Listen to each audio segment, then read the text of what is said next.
ब्रह्मा जी एक बार और इनको त्रेता में भ्रम हुआ। जब ये भगवान की शादी में जनकपुर बाराती बनकर गए तो जब जनकपुर की इन्होंने रचना देखी, विधि भयउ आचरज विषेकी, विधि भयउ आचरज विषेकी, विधि भयउ आचरज विषेकी, विधि भयउ आचरज विषेकी, निज करनी कछु कतहु न देखी, निज करनी कछु कतहु न देखी, आजी निज करनी कछु कतहु न देखी, निज करनी कछु कतहु न देखी। ये सब देवता मनुष्य रूप धारण करके गए और जैसे ही इन्होंने जनकपुर की रचना सकल अलौकिक नाना, तो पागल हो गए। कभी इधर भागते, कभी इधर भागते, कभी इधर भागते। शंकर जी का दादा क्या बात है, परेशान दिखाई दे रहे हो? बोले गजब हो गया शंकर जी। भोलेनाथ क्या हुआ? लगता है नया विधाता पैदा हो गया, कोई नया ब्रह्मा आ गया। आपको कैसे लग रहा है? बोले जो रचना दिखाई दे रही है इसमें मेरी कोई रचना ही नहीं, इसमें मेरी कोई, सब देवता भी इंद्र खड़ा है। बोले ये कहां से रचना आ गई? शंकर जी सबको समझा।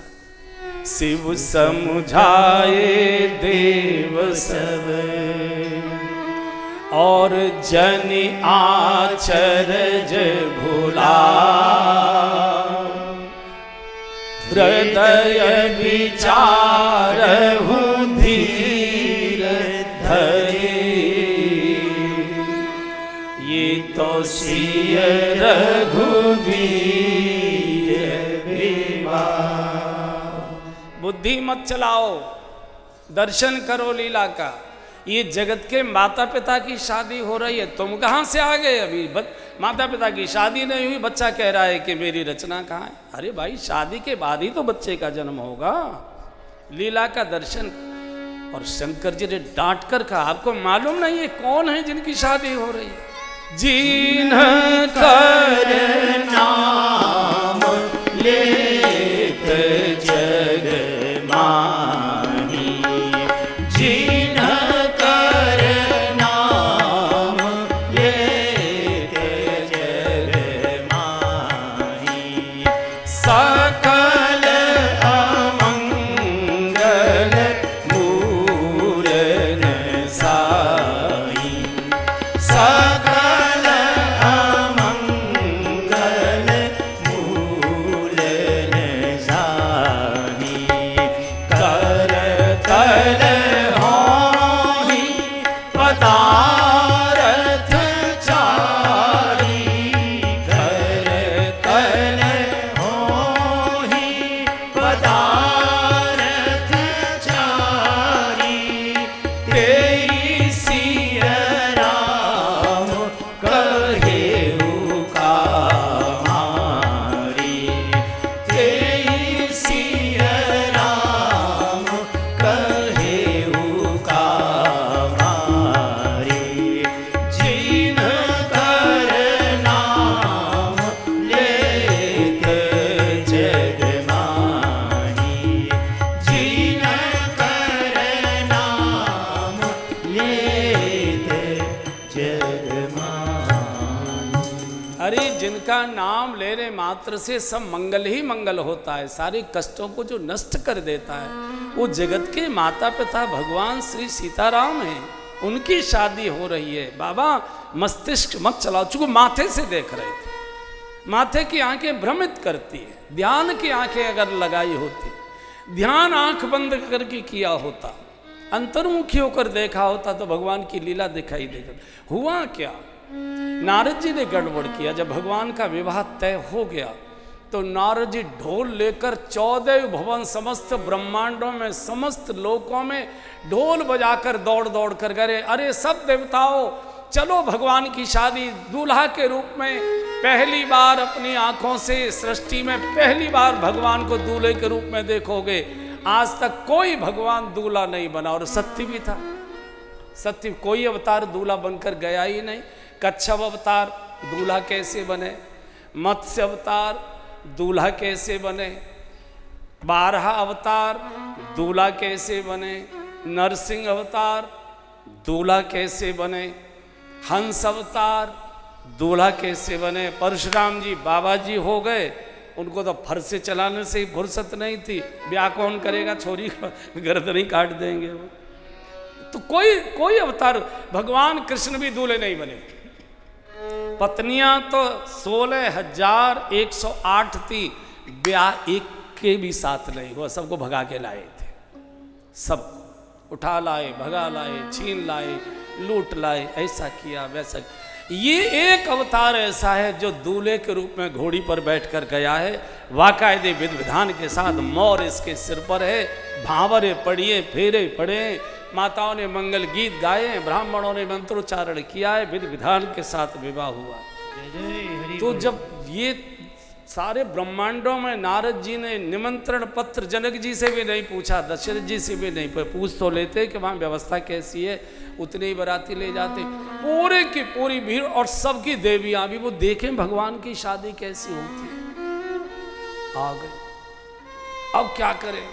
जब बारात जनकपुर के निकट पहुंची तो सबसे ज्यादा चिंता होती है उस लड़की को, उस बिटिया को जिसकी शादी हो रही होती है। उसको लगता है कि मेरे बाप की नाक नीची न रह जाए कैसे। हमेशा वो भगवान से यही प्रार्थना करती है कि किसी बराती को कोई शिकवा शिकायत न हो, सब ठीक ठाक सब निबट जाए, मेरे पिताजी की नाक न कटे, नाक ऊंची हो जाए। हर बेटी अपने बाप की नाक को ऊंचा रखना चाहती, बेटे बाप के नाक को काटना चाहते, बेटी बाप के नाक को ऊंचा करना चाहती है, ये नियम है। तो सीता जी ने देखा, जानी सिय बरात पुर आई, जानी सिय बरात पुर आई, कछु निज महिमा प्रकट जनाई, कछु निज महिमा प्रकट जनाई, हृदय सुमिर सब सिद्ध बुलाई, हृदय सुमिर सब सिद्ध बुलाई, भूप बहुनई करन बढ़ाई, भूप बहुनई करन बढ़ाई। सीता जी ने सुना कि बारात आ गई। एक तो पहली गलती जनक जी ने कर दी, पहले बाग रोटी दी जाती थी ना, बारातें बैलगाड़ियों से और इससे चलती थी, तो जगह जगह उनको रोटी भोजन की व्यवस्थाएं लड़की वाले करते थे, तो उसको कहते बाग रोटी। बाग में ही बारात ठहरेगी, धूप धाप होता था, तो बाग रोटी। तो जनक जी थे, अब जहाँ का जो भोजन होता है, ब्रज में होगा तो रबड़ी होगी, खीर पूड़ी होगी, ये होगा, राजस्थान में होगी तो दाल बाटी चूरमा होगा, उधर बिहार चले जाओ तो चोखा लिट्टी होगा, सब जगह का अपना अलग अलग होता है। तो जनकपुर में जो सबसे ज़्यादा अच्छा भोजन माना जाता है वो दही चूड़ा का माना जाता है। तो जनक जी ने दही चूड़ा उपहार आहारा, दही चूड़ा उपहार अपारा, दही चूड़ा उपहार अपारा, दही चूड़ा उपहार अपारा, भरे भरे कांवर चले कहारा, भरे भरे कांवर चले कहारा। वहाँ का सबसे प्रिय भोजन, सबसे सम्मानित भोजन है, सबसे स्वादिष्ट भोजन है। तो कावड़, वो रहते ना कावड़, उधर एक मटकी इधर लटकी, एक मटकी इधर, हजारों कहार चले, चूंकि बारात इतनी विराट, कोई ठिकाना नहीं था। सीता जी ने सोचा कि चलो, अगर वैसे तो हमारे से तो बहुत बड़े हैं, चूँकि हमारे पिताजी तो जरा सी एक छोटी सी स्टेट के राजा हैं, वो तो चक्रवर्ती नरेश हैं महाराज दशरथ, और इसमें भी नारद बाबा ने बवंडर कर दिया, सारे सब लोगों को न्योता दे आए। तो इतनी बारात, इतनी बारात, इतनी बारात पूछो मती। उसमें भी पापा जी ने ये और गड़बड़ कर दी। पता लगा कि दही और चूड़ा भोजन के लिए, बाग रोटी के लिए भेजा गया। बारात आई थी क्वार में, शादी हुई थी क्वार में, और क्वार में दही निषेध है। बारात, शादी तो कार्तिक अगहन में हुई थी, लेकिन ये आई थी कार्तिक, है ना, हाँ कार्तिक में ये शादी, वो बारात आई थी, 1 महीना बारात बाहर रुकी थी। तो क्वार, करेला, कार्तिक, दही, ये आयुर्वेद के हिसाब से निषेध है। चैते गुड़ बैसाखे तेल, जेठे पंथ अषाढ़े बेल, सावन दूध भादो मही, क्वार करेला कार्तिक दही, अगहन धनिया पूसे जीर, माघे मिश्री फागुन खीर, ये निषेध है। तो कार्तिक मास में अगर दही खाएंगे पित्त कुपित हो जाता है, इसलिए कार्तिक में गुजिया खाई जाती है मावा की। मावा की गुजिया 2 समय खाई जाती है, एक होली पर खाई जाती है, एक कार्तिक में खाई जाती है। क्यों? क्योंकि मावा खाने से पित्त शांत होता है। अगर आपको पित्त बढ़ रहा है, जलन हो रही है, मावा खा लीजिए। और उस समय भी मौसम बदलता है तो उसमें खाया जाता है। तो ये तो सारे बाराती बीमार हो जाएंगे, तो निषेध है। क्वार करेला कार्तिक दही, अब क्या करो? तो जान कीजिए ने, अब संकल्प से सारी रिद्धि सिद्धियां प्रकट की। हृदय सुमेर सब सिद्ध बुलाई, और सबको आदेश दे दिया कि मेरे पिताजी की नाक ऊंची करो।